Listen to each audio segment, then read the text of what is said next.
Hi, this is Tom Needham, and you are listening to The Sounds of Film. And I'm very excited to have on the program today writer, producer, and director Brandt Andersen. He has a film playing at the Stony Brook International Film Festival called The Stranger's Case. Brandt is an activist and an artist. He's produced over 30 films. His directorial debut, Refugee, was shortlisted for an Academy Award for Best Live Action Short in 2020. His movie, The Stranger's Case, is about a tragedy that strikes a Syrian family, and then it starts a chain reaction of events involving five different families in four different countries. It's a very powerful movie, and I highly recommend it. Brandt, I want to thank you so much for joining us today on The Sounds of Film. Thanks for having me, Tom. Oh, yeah. First off, can you tell us a little bit about the inspiration behind The Stranger's Case? Yeah, it's hard to say why some of these things get into your heart. The Stranger's Case, it didn't start as a film. It just started as me with some deep caring of what was happening in the Middle East during the Arab Spring, and particularly as it started going more aggressively around 2013, 2014. And I started traveling to the Middle East a bunch, just seeing really how I could help.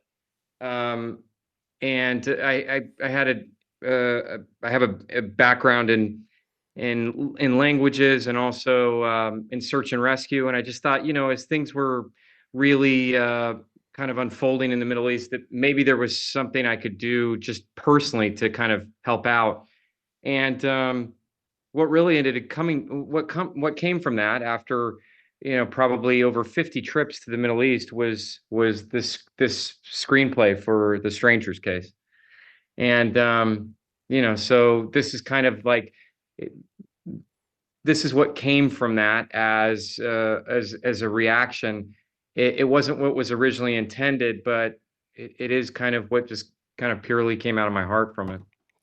There's a reference to Shakespeare, a speech of his that's referenced in the film. Can you tell us about that? Yeah, so the name The Stranger's Case, it comes from the only play that exists written in the hand of Shakespeare. And Shakespeare didn't it was a play on Sir Thomas More. Shakespeare didn't write the entire he didn't write the entire play. It was like a collaboration of writers. But in the part that he wrote, it was purely on refugees, and it talks about how, in this time, in the time of Sir Thomas More, refugees were coming to their lands, and that they would come with their children and they're sick, and you know Shakespeare was asking in this play, how are they treating these people who are coming to their lands, these strangers from strange lands? And at one point, he references this being the stranger's case. And it's not the name of the play, and it might not even be seen as a predominant line of the play, but it was something that jumped out to me personally. And as I was getting ready to shoot the film, so it had been written many years before, but as I was getting ready to shoot the film, this line became very important to me, and it just sort of evolved as the name of the film. It sort of made sense as the name of the film. Very interesting. What drew you to the stories of these particular characters? There's a doctor, there's a soldier, there's a smuggler, there's a poet, there's a Coast Guard captain. So each of these stories are true stories. I've taken the liberty to interweave them together, and I've pieced stories of multiple people into one of these characters, but they are all true stories that came from my experiences. For example, at the opening of the film, there's a scene where a rebel soldier from Syria and a regime soldier, so two different army forces, are in the same operating room. And that was a story that was told to me on a trip when I was in Syria, when I was near Aleppo, by a nurse who had been right in the middle of the war zone in a very kind of, like wartime hospital, and had had this experience happen. That came from an experience of someone directly. So, like, although Amira, the doctor, is not her story specifically, that is a part of her story. So every one of these stories that are interwoven, they come from true stories. They're just interwoven in the way that I chose. I like the way that you tell the stories. You break it up into these different sections, and you'll tell one of their stories, but then when it gets to the next story, you learn a little something more about one of the people from the previous story. It's a very interesting technique. Can you tell us a little bit about how you came up with this concept? Yeah, this form of storytelling is just really what came out as part of this. I have I have children who are have ADHD, and I wanted to keep this story moving in a way that that really keeps the viewer engaged the entire time and never really lets the viewer go. I have I have mild ADD, but I deal with these things, particularly with the way technology is now, where it's hard to stay in a story sometimes. And I wanted to present this story in a way that would keep you captivated and also hopefully help the viewer understand the experience that a refugee goes through when from different sides of this story, or someone affected by this crisis. And the storytelling, if you look at the film, I mean, I'm certainly paying homages to Pulp Fiction and Children of Men and a film called Sin Nombre, which are all sort of style wise. I've kind of found my way into those because they're films that had big influence on me. Well, I have to say, it's getting harder, I think, for people to watch movies because everyone's getting addicted to watching short clips on the internet. But I found myself like just fully glued the entire time to this movie, and it was very, very intense. And I really attribute that to the way that you put this film together. Talk about the intensity. Um, Throughout this film, from beginning to end, maybe because there's so many different little stories that you piece together, it's just it never stops, and it makes one really appreciate the difficulty that these characters go through, the troubles that they have. Yeah, thanks. I think if you've ever been into any sort of a disaster zone, you understand that things happen very quickly. And if you haven't been, then hopefully this takes you to that place in a safe way. You know, um, Even for myself, I in these places where I've experienced things, things often move very fast. And so I just wanted to stay true and honest to the way these stories unfold. And there are quiet moments. There are moments of even fun in family, or peaceful moments. But once you're in these experiences, you don't really get let go until you're kind of let loose. And that's hard to do. And I've tried to just maintain that honesty and integrity through the film.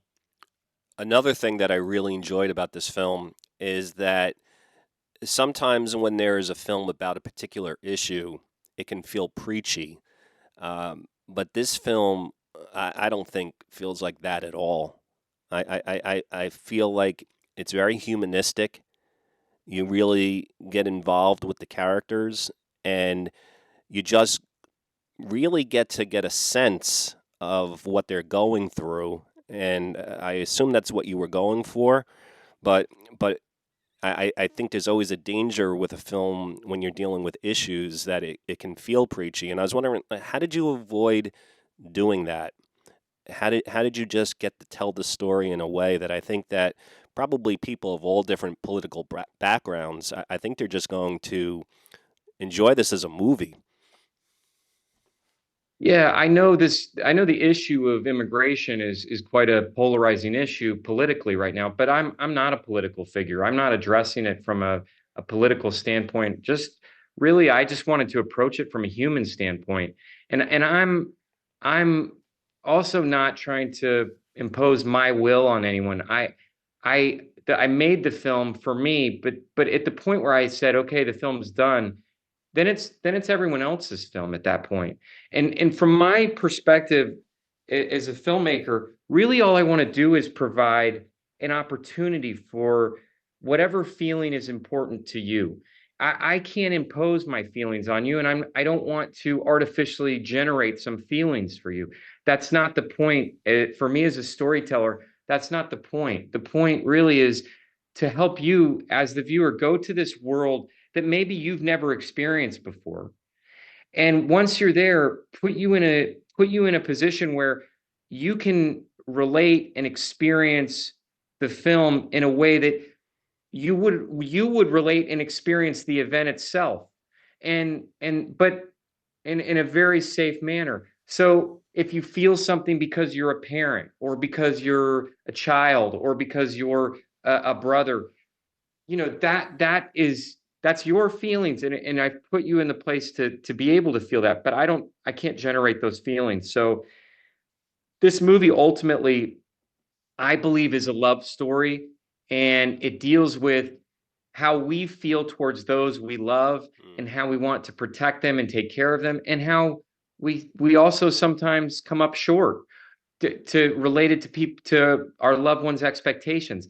All of those are human things, and if you feel anything in those moments, if you've experienced those things before, then you will relate to these characters, and that may feel unusual because of who they are. And the film's, the film is largely in Arabic, and you might say, well, what do I have in common with someone who is a refugee from Syria? I think you might be surprised because we are all people who love people, and that's who these people are. Absolutely. And another thing that is quite impressive is this film really looks like a big budget movie. Um, I don't know exactly what your budget was for this film, but I was wondering if you could tell us a little bit about the process of the filmmaking because you have multiple locations, there's special effects. I mean, this looks like something that could have cost hundreds of millions of dollars. Uh, well, thank you. I appreciate that, and I know my cinematographer will be happy to hear that too. We we tried to work hard to never say like we're a small budget movie, which we were a very small budget movie, but to say we're a small budget movie and so we're not going to make this look real. In every situation, we wanted it to feel like it was really in the event. So for example, we didn't have the budget to go shoot the water scenes in a normally you would shoot these scenes where our characters are on the water in a boat. You would shoot those in a tank. It's basically you can simulate waves and wind and very in a very controlled environment, warm water. We shot this in the Aegean Sea where this actually happens. I mean, like our scenes with the Coast Guard. At one point, we were out on this boat and we were in Turkish waters, and we had the boat is a Greek Coast Guard boat, and we're in Turkish waters in this boat that is, by all accounts, a Greek Coast Guard ship. And we all of a sudden see this massive, like destroyer-looking Coast Guard boat, like steaming towards us. And I had a thought, and I turned to somebody on the filmmaking team at the time, and I said, "Well, we're about to see how good our permits are." Because here we are, a Greek Coast Guard ship in Turkish waters.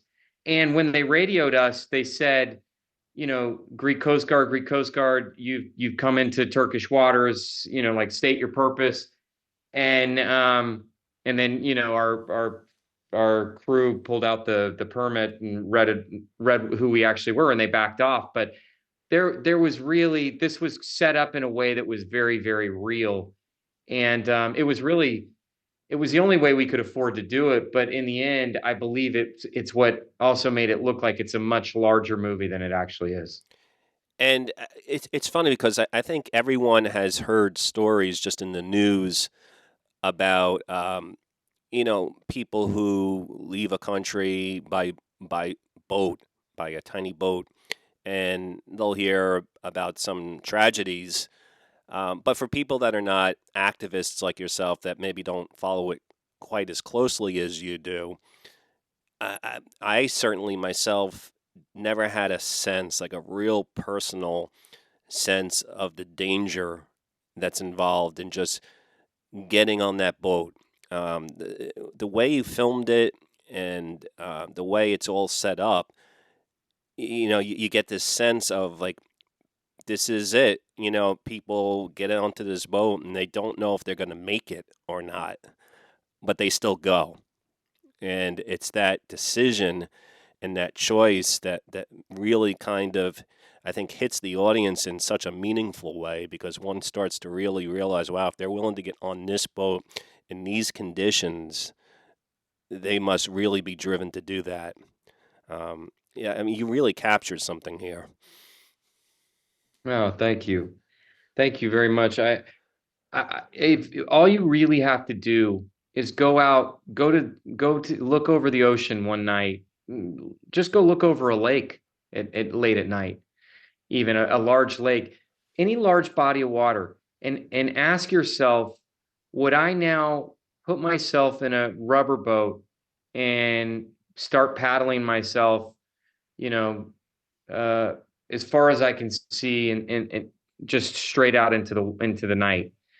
I think if you do that, now ask yourself, would I do that exact same thing with my small children, with my niece or nephew, with my, with godchildren? Would you do that with yourself? Would you do it with small children? For most of us, the answer is going to be no chance. No way. Unless, of course, you're being chased by a wolf and that wolf is coming for you and right behind you and nipping at you, then you will do it. And that is what's happening here. These are desperate choices that these people make between one very bad option, which is certain death or possible death. They're not These are not easy choices to make. And I feel that it was important for me as a storyteller here to be able to put that forward and try to help people understand and see and experience what exactly pushes someone to take this level of risk. It's not just that they're looking for they're looking for a better life.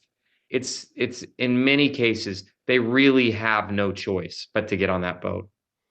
It's such a powerful story. You're showing this film in film festivals. Um, what are your long-term goals for this movie in terms of where would you like to show it here? What other countries do you think there's a market for this film?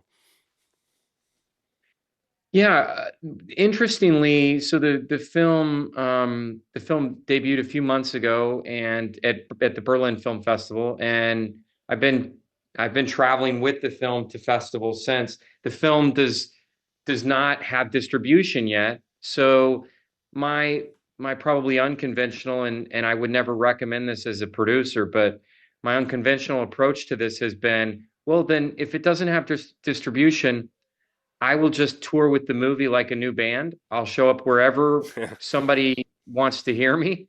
And I'm not really young, but I'm gonna pretend like I'm young, and I'll just show up.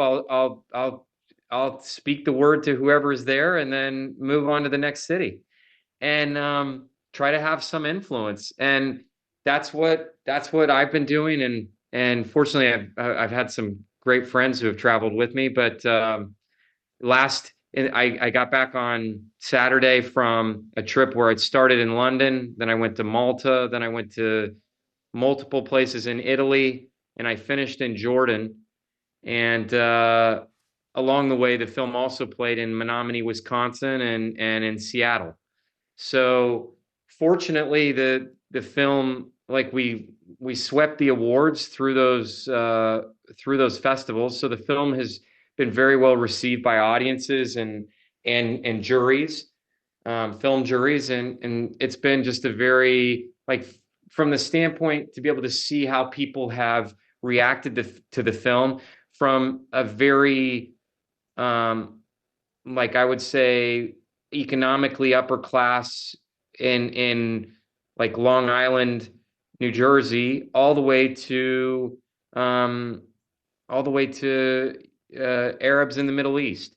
The film it touches people on different levels, but it does touch people. And in New Jersey, it won the audience award, Hmm. and um, and I was shocked by that because this was a very this was a very like sort of skewing demographically older audience, and I just didn't know how I turned to my friend and I said, I don't you should prepare yourself. This may not play this well here.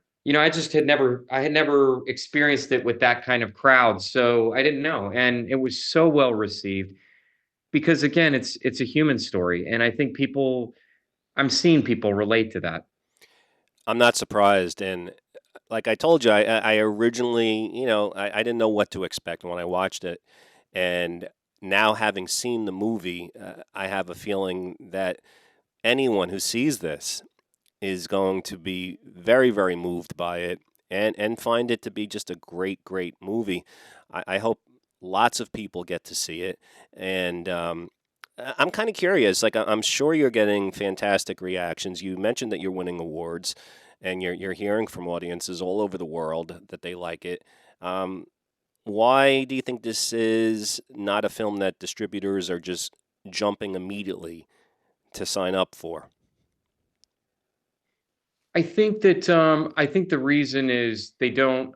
I think distributors are pretty basic in their understanding of what people want to see, and films on refugees don't test well, and so they're going with their history of, well, we made this movie and it didn't get a lot of views, so we're not going to we're not going to program this type of movie to our audiences anymore. I think I think it's what I think they're underestimating is the power of a film that moves people. It's what I loved about movies when I was little. Hmm. I grew up in a very conservative household, and I was able to transport to other worlds through film. Now, a lot of times I had to sneakily watch those films, but you know what I'm saying. Right. They took me to other places, and I think this is this I've tried to, and I believe have made this film in a way that I loved films as a kid where it allowed me to go to a different place and understand another people and find empathy in people that as a kid I would not have known really well. And I believe that audiences are saying that. So my hope and what I believe will happen and is that people will keep pushing and pushing and pushing. We've already gained some very active and like very proactive fans who of this film who are trying to push the message of this film. And I believe that it's going to it will absolutely find its home. And this is the way that it's meant to go in the meantime. And because it's been very rewarding for me. And when I finished the film, I thought that's it. I now just kind of give it away. But I've been able to stay with the film and keep experiencing how people experience the film. And I mean, I've sat through the film now 10,000 times, but I continue to watch it again because there's a new audience and gauging their reactions and energy that takes place as the film is playing is something that I've really just it's been very rewarding for me to experience. That's amazing. One last thing I'd like to ask you. I started off, I mentioned that you're an activist, and you kind of hinted a little bit at some of the things that you've done. Um, I was wondering if you could tell us a little bit more, and then tell me, as someone who's done the type of activism that you've done and also made a movie that touches on issues that you believe in quite a bit, which seems to have more impact? Like when you're working as an activist, like hands on a particular issue, or with a movie where you can reach so many people, but it's a movie. Um, as someone who's done both, what do you feel about both of those things? That's a really, really great question. It's interesting because as a filmmaker, I you know we're in a make-believe world when we're doing this. And as an activist, we're working in the real world. And you see direct effects of the work. I've seen direct effects of the work that I've done. But interestingly, like as we were making this film, we did things that helped us to see the bigger picture of what we were doing. Like, for example, one of the things we did every single day was every single day we had a Syrian refugee tell us their story of where they came from, how they got to where they were on that day, and the story of their family. And we started our day with that every single day, like a devotional. And what that did was for cast and crew, some of who popped in and out, it gave people this sense of unity towards what we were doing. And also, I believe it helped the people that we allowed to speak. And then universally, we put them all in the movie. So, we tried to make this an experience even on the day when we're filming that would be, it would have a sense of activism to it.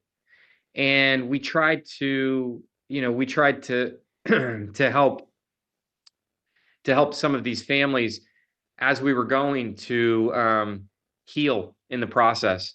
We had a psychologist, a Syrian psychologist on set every single day Hmm. to work with refugees who were there who might want to talk about what had happened, or some of whom had never experienced therapy. And as someone, I do a lot of therapy and lean heavily on a therapist. I just felt like that was something that was very important to our cast and crew. Um, we had a lot of those devotionals where